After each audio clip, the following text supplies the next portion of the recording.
And we are live. Welcome to another episode of Business Focus Live with me, John, where we talk about business related topics as well as news from here and around the world. If you're new to this channel, don't forget to subscribe and let's get started.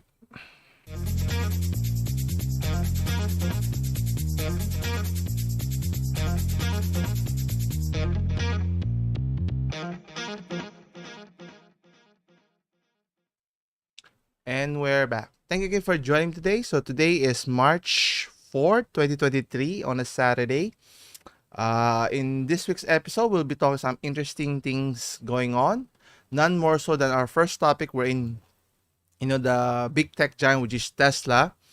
There are some concerns regarding its current status as the number one car maker in terms of electric vehicles or the EV market, and is its dominance waning? So we'll take a look at that, and you know, for all of its technological innovation here, they were the first in the market to successfully adopt EV manufacturing. But the question is, where have they gone from there? Have they taken advantage, or have they been complacent, or as just competitors, being able to catch up to where they are now? And the question is, what are they doing to combat that? So we'll talk about that. And then on a related topic, which is another company that Elon Musk owns, which is Twitter, which he recently acquired. Sad to say here is, if you're an employee in the company, no amount of loyalty will be awarded, and he's been laying off more and more employees left and right. So, is this good for the company, or is it just mainly to focus on getting the job right, meaning, getting revenue subscription up in their platform here? So we'll talk about that. And then next, in terms of cybersecurity, there have been many instances, companies been hacked by hackers, obviously, to steal critical information from the companies and held it for ransom. But nowadays, people, bad actors or hackers in this case, using not so complicated means to steal our information personally or individually by means of our smartphones. Obviously, we use many of our devices, and we store many of our critical information, whether it's personal or work related, even finance related, and they're stealing it. And do you blame the smartphone makers for not making it more safer, or it is the responsibility of the user here? So we'll talk about that. And then, segueing also to smartphone makers, Nokia, the giant smartphone maker way back in the 90s, similar to Tesla, how the mighty have fallen, is now changing its logo to shift its focus from smartphone making, which they have been doing for quite some time, to focusing on not software, but on its telecommunications network here. We'll talk about that. And lastly, stay tuned for the last part, wherein we talked about flying taxis here. Now, when I read this, it was kind of funny, thinking that, obviously finding means to transport people, whether it's automated land vehicles, or in this case flying taxis. I don't know how that's going to be feasible, especially with the spinning, what do you call that? Spinning, not necessarily spinning wheel, but it would be noisy, and you need ample space to be able to land and fly helicopters. If you've seen that in movies and in real life, and how safe is it going to be? And so we'll talk about that. So without further ado, so for our first topic, as mentioned, Tesla's dominance is waning due to the simple fact now they've been in the industry for practically 20 years, 2 decades or so, and obviously their valuations, their popularity has risen, and a lot of people, especially in the North American region, has bought their products to many's delight. And obviously, price is not an issue for many of those, but for them to be truly successful, they have to serve the majority or the masses, which obviously is price sensitive, and with the, what do you call this, with the subsidy that the government provides, which is enabling them to reduce the cost. But the question here is, have they taken advantage of their positions being the leading EV manufacturer in the world? So let's take a look at that. Oops, I haven't switched. Let's try again. So here, according to businessinsider.com, Elon Musk turned his crown jewel into an overpriced jalopy here. So the Cinderella ride is over for Tesla. Now, obviously, it's over, not necessarily doom and gloom for the company, but they for me anyhow, that they have squandered their opportunity, their position in the marketplace, similar to how Apple has maintained its position in the smartphone business, Google in the search engine, then Amazon in terms of what do you call this? Its position in the e-commerce platform here. Let's take a look here. So obviously, for at the very beginning, a lot of people were enticed of buying electric vehicles here, and one of this case here is Mark, who bought a Tesla 7 8 years ago. And the sad thing here is you bought it at a significant price, and obviously at the time I think Elon Musk keeps on increasing the price, but obviously based on supply and demand, if no people are buying your vehicles, obviously you have to reduce the price. And if you are the early adopters, or you just recently bought a Tesla vehicle, that's not going well, and obviously the value is an issue. That let's assume if you bought it, you're willing to take the hit. The question is this the vehicle sound here? And obviously there's a plethora of issues that they haven't improved on it, which is why, being in the car manufacturing industry, look at Ford, GMC, Toyota, the big companies who have been in the industry far longer than Tesla. It's not an easy industry to dominate, and with margins of profit, obviously they were able to make it work. And for Tesla, the one of the main issues is obviously the viability of using electric batteries to sustain your vehicle for long drives. Now, obviously, they made significant improvements in terms of its mileage, but the question here is the infrastructure of the superchargers or charging of networks for your vehicle, so that you don't have to worry, if you were to, let's say, forget to charge it at home and you were busy. Let's say you're in a long drive and you need to charge it quickly.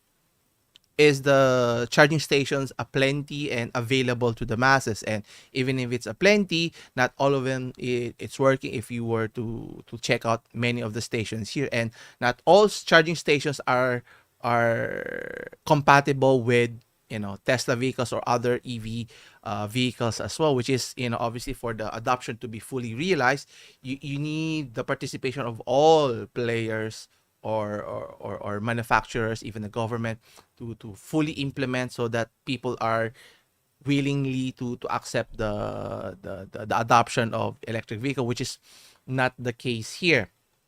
And obviously, for Tesla, it's a big business that Elon has to focus its attention, but that's not always the case here. And obviously, uh,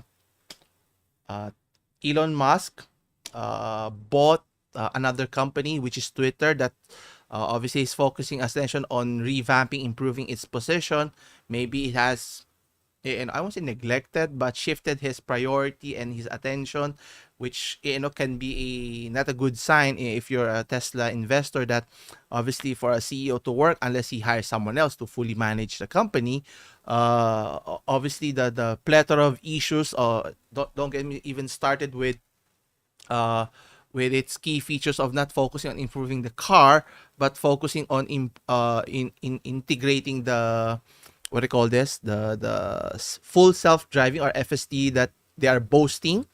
But the issue here is it's not fully autonomous, which is what Elon Musk has been advertising for the past few years.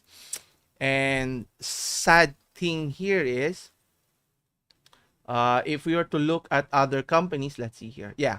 So in the case of the company, they were able to quickly develop a level 2 hands-free driving system, which means the driver doesn't need to touch the steering wheel but needs to remain attentive on the road.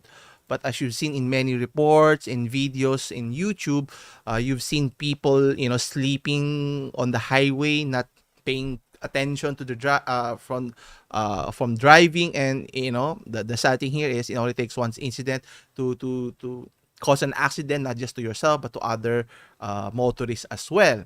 And to be able to market that it's fully autonomous, you need level 5 autonomy. And the interesting here is another company was able to reach this milestone. So in this case, in February, Mercedes-Benz received its first ever certification of level 3 automation. So in this aspect, it's designed to require human intervention only in severe conditions. And it's still not yet fully autonomous, but still being able to have lesser interaction compared to level 2, which I think Tesla has dropped the ball here, because their competitive advantage is the technology that they're trying to push, but they haven't innovated quick enough to leap and bounds, and other companies were able to take advantage of that, and with bigger resources like with Mercedes here, which is kind of disappointing if you think about it. Anyway, it mentions here that it didn't help that Tesla had more issues, recalls recently, almost 400,000 vehicles concerning its full self-driving, where in the increased an inherent risk of crashes here, which I've been a big staunch advocate that car makers, like Toyota, Honda, Ford, they've been in that issue. That's why safety belts were instituted to ensure safety. But how can you ensure safety? Obviously you have to create redundancies in automated systems, similar to how airplanes incorporate several redundancies to avoid any disasters from occurring. But again, it's not a guarantee, and especially if lives are at stake, you want to make sure that the risk is minimized to a minimum rather than to a higher percentage, which what's happening right now. Question here is, what will happen to the company, the once trillionaire company? The still Elon Musk is one of the richest person in the world, but the company is somewhat floundering, and obviously only time can tell. In a decade's time, years ahead, will they still be that competitive company, or will it drop down, or will this have a start of the downfall of the company? Hopefully not, because obviously the ambitions of one Elon Musk is tremendous, commending for his being able to see what the future ahead, tackling electric vehicles, SpaceX, conquering space, and then uh, AI as well, and then you have Twitter here. But question is, has too much play to handle that? It's diverting from his attention, which is what Tesla needs right now. But we'll see here how this pans out, because in our next topic, segueing now to another company which Elon Musk has recently acquired, as I mentioned earlier, regarding Twitter. And what's interesting here is that when he recently acquired the company, he had laid off a significant portion of their workforce, which is never a good thing, because obviously it would either decrease morale, or you will rise to the top and be able to perform as necessary to be able to stay in the workplace here. And one such person here in this particular article, according to gizmodo.com,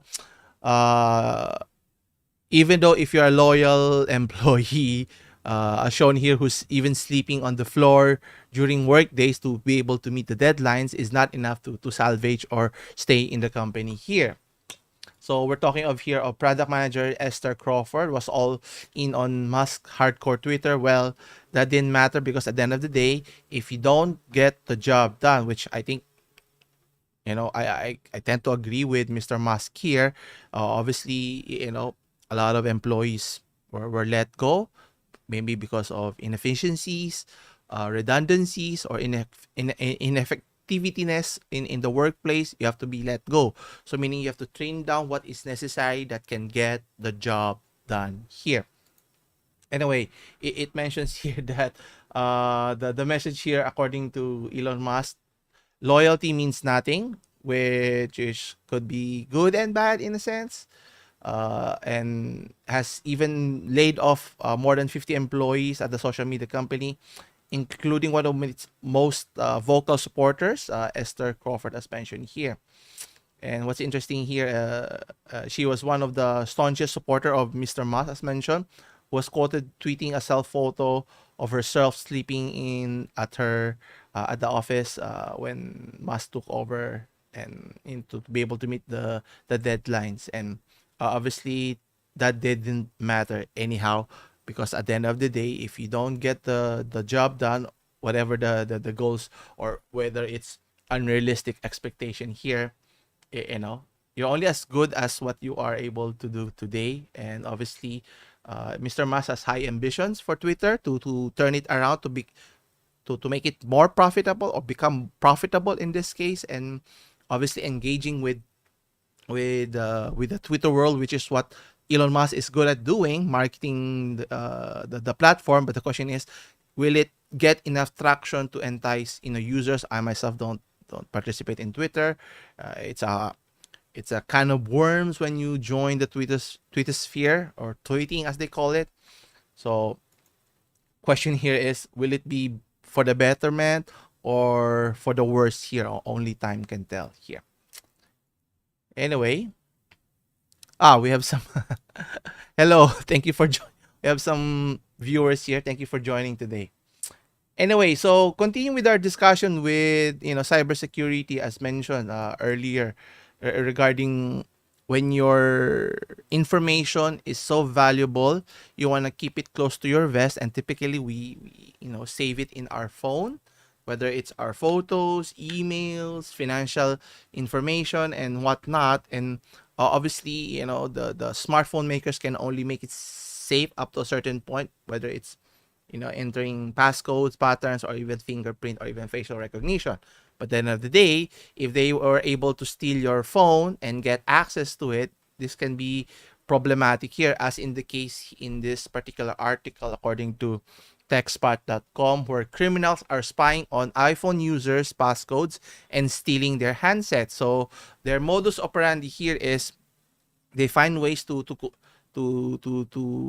talk to you, or see you from afar in a public place where you would use your phone, and typically you would swipe it, whether it's locked, whatever the method may be, and whether they're using as a ploy to strike up a conversation, or someone from afar is looking closely at your smartphone, so that waiting for their chance to steal your phone and being able to access it. And obviously, once they've accessed it, and if you don't put multiple authentications in different, whether it's your social media platform, financial access to your banks, to whatever the case may be, then it's like Christmas season, they will be able to hack in it and use it to their heart's delight, which is a terrible idea from occurring here.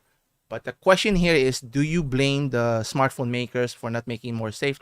Because obviously, in my opinion, the smartphone makers can only do so much up to a certain point in terms of incorporating safety features in the smartphone device. But at the end of the day, I think the user has to be responsible also in terms of using it, and not casually. Typically, has happened many times where individuals would leave their phone on the table, then go out, then forget about it, and then wondering why their phone is not there when they come back.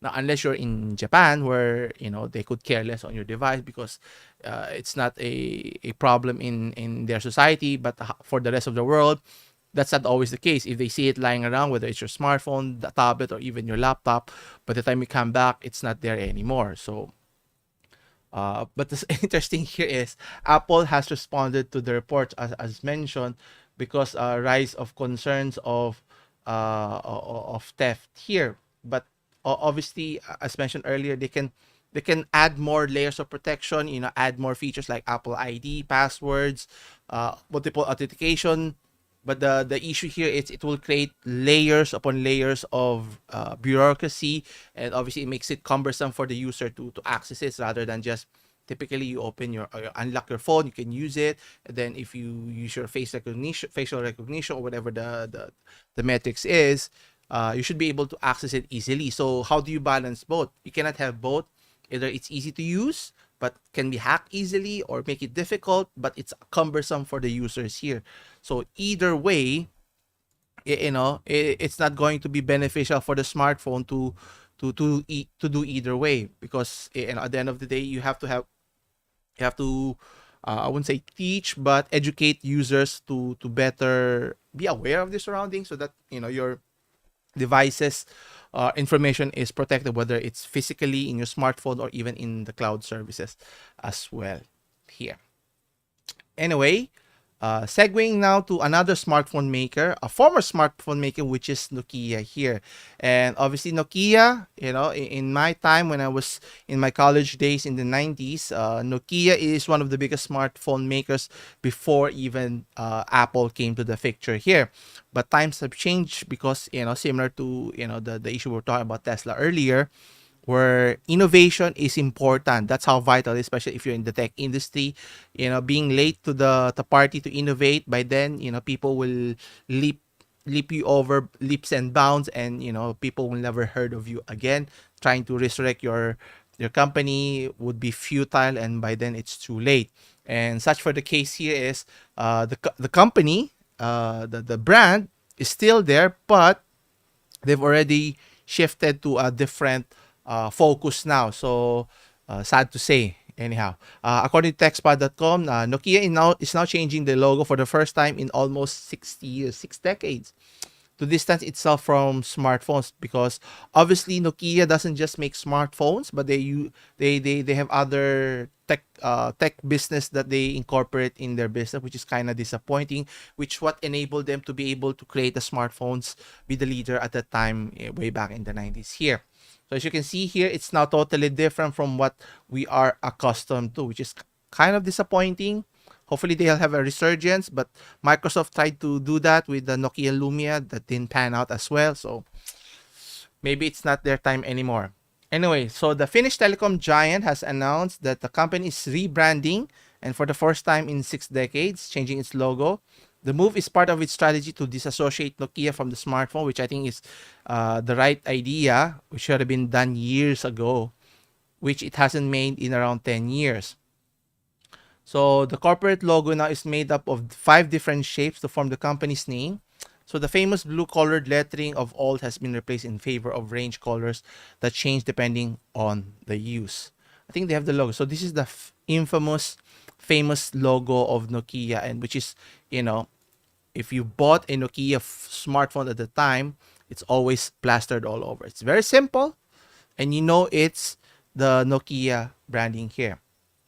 And kind of missing those times wherein they were trying to make the smartphone smaller and smaller and more expensive. Nowadays, the complete opposite, when they try to make the phones bigger and bigger and more expensive here, obviously with different features and whatnot as well.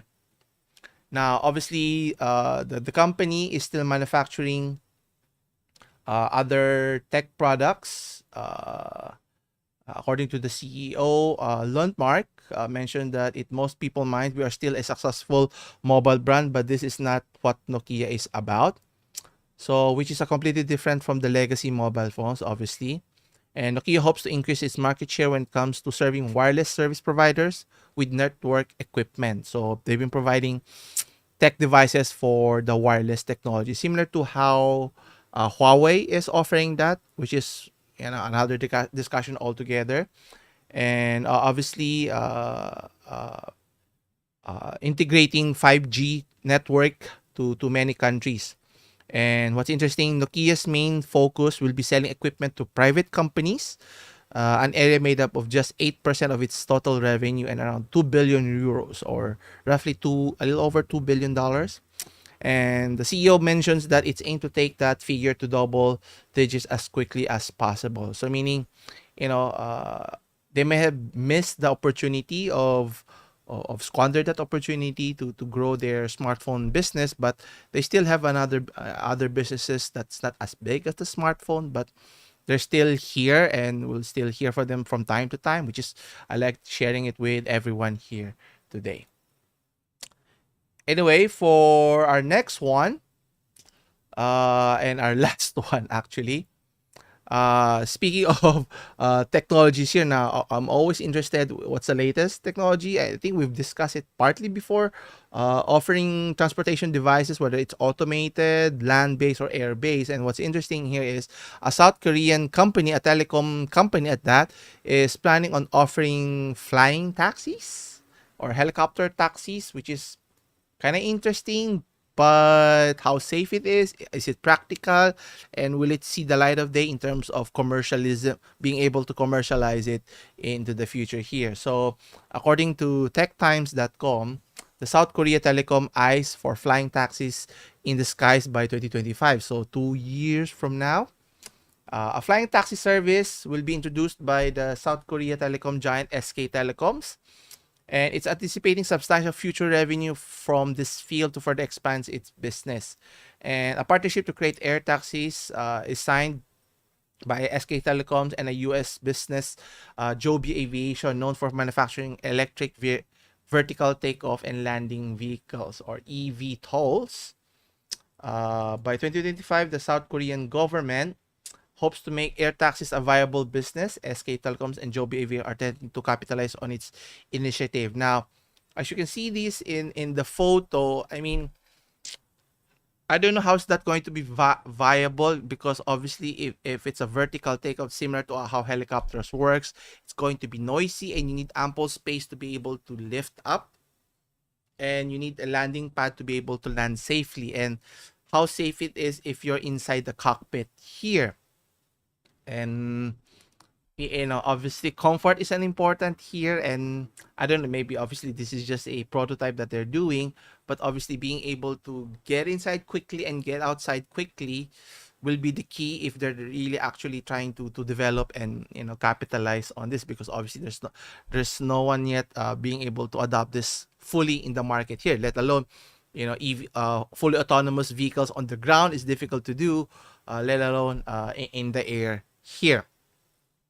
But as mentioned here, SK Telecom's business air taxi will be made commercially available in the middle of 2025, according to Ha Min Yong, Chief Development Officer. SK Telecoms wants to diversify its business beyond operating a standard mobile provider, which is, they're one of the biggest provider in South Korea, and offering 5G technology here. And obviously, being the big company that they are, they have the resources to be able to expand their business and invest in other industries, like in this case AI service here. But will the adoption be there as well? Because obviously you have to ensure the safety of the air taxis, because when you talk of helicopter, that springs to mind, remember the disaster that happened, which caused the early demise of Kobe Bryant a few years back. So obviously they made it safer, but it's not foolproof yet. So unless they can make it very safe for passengers and easily people, and obviously how much is it going to cost, and if it's very cost restrictive, only the affluent people can afford to do it, then I don't know how that business is going to survive. So we'll have to wait and see here. But I like new technology, so it would be interesting how it flourishes into the future here. Anyway, I think that's about it for tonight, or for today. Come back again on Saturday. Hopefully, we can do this a regular thing every Saturdays rather than Fridays. So come back again for more business discussion here at Business Focus Live. If you find this video entertaining, informative, don't forget to hit the like and subscribe button to help continue supporting the channel. You can check out my other videos as well during Mondays on Monday Checklist, as well as Wednesdays for business updates. And if you have any questions, leave your comments down below and I'll try to get back to you. And that's it. As always, I'll see you in the next one. Take care.